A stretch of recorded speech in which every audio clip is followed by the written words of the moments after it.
ቆንጆ ናቸው። የሆነ ነገራቸው እኛን የሚመስለው። ሴቶቻቸው በለግላጋ ቁመት፣ ቀጭን ወገብ፣ ሰፊ ዳሌያቸው ላይ ፈገግታን ጣል ሲያደርጉበት ልብን ስልብ ያደርጋሉ። ቼኮሌት ከለር ለስላሳ ፀጉር፣ ቀጥ ያለ አፍንጫቸው በዳበሳ ይለያል። እንግሊዝኛና ፈረንሳይኛ ቋንቋዎችን አቀላጥፎ የሚናገሩ ቀለም የዘለቃቸው ነገር ግን ባህላዊውን ስነ ምግባር ያለቀቁ ቁጥብ ህዝቦች ናቸው። ሀገራቸው ታስቀናለች። ንጹህ ከተሞች፣ በፍጥነት የሚያድግ ኢኮኖሚ፣ ሙስናን የሚጸየፍ መንግስት፣ ቢዝነስ ለመስራት የምትመች፣ ሰላም የሰፈነባት፣ ሴቶችን ወደ ስልጣን በማምጣት በምድራችን ላይ ማንም የማይስተካከላት ሀገር ናት።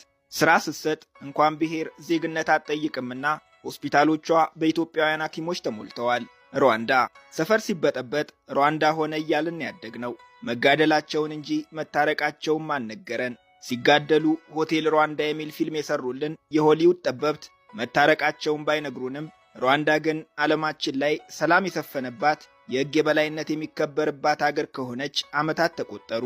ተወልደው ባደጉበት ሰፈር ከ12 ሰዓት በኋላ ወደ ቤት መግባት ለሚፈሩ አፍሪካውያን የሩዋንዳ ሰላም ተረት ነው የሚመስለው። ሌባ ይሰርቀኛል፣ ማጅራት መቺ ይደፋኛል፣ ኪስ አውላቂ ያገኘኛል ብለው በፍጹም የማይሰጉባት ደህንነቷ የተጠበቀች አገር ሆናለች። የዛሬው ጉዟችን ወድቃ ወደ ተነሳቸው አገር ሩዋንዳ ይሆናል።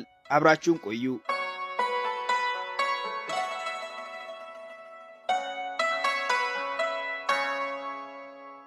ሰውየው ፖል ካጋሜ ይባላሉ። ሩዋንዳን የማያውቋት ትውልደ ሩዋንዳዊ ነበሩ። እድገታቸው በዩጋንዳ የስደተኞች ካምፕ ነው።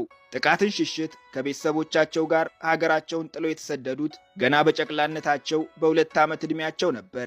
በእናታቸው ጀርባ ታዝለው ከሀገራቸው የወጡት ካጋሜ ወደ ሀገራቸው ሲመለሱ ሩዋንዳ ሚሊዮን ዜጎቿ ረግፈው ሀገሪቱ ፈራርሳ የምድር ሲኦል ሆና ነበር የጠበቀቻቸው።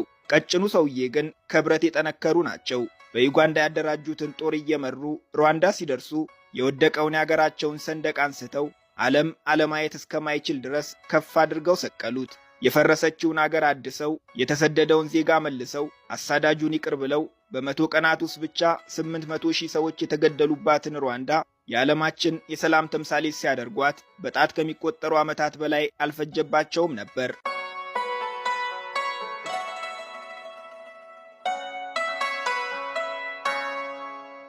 ትናንት በጅምላ ይደፈሩ የነበሩ ዕጣ ፈንታቸው በወንድ ጉልበተኞች የሚወሰንላቸው የሩዋንዳ ሴቶች ዛሬ ላይ ቁልፍ ቦታዎችን ተቆጣጥረው ሀገሪቱን የሚዘውሯት እነሱ ናቸው። በሩዋንዳ 61 ከመቶ የፓርላማ አባላት፣ 52 ከመቶ ሚኒስትሮች፣ 50 ከመቶ የአገሪቱ ዳኞች፣ 47 ከመቶ የግዛት አስተዳዳሪዎች፣ 33 ከመቶ ከንቲባዎች ሴቶች ናቸው።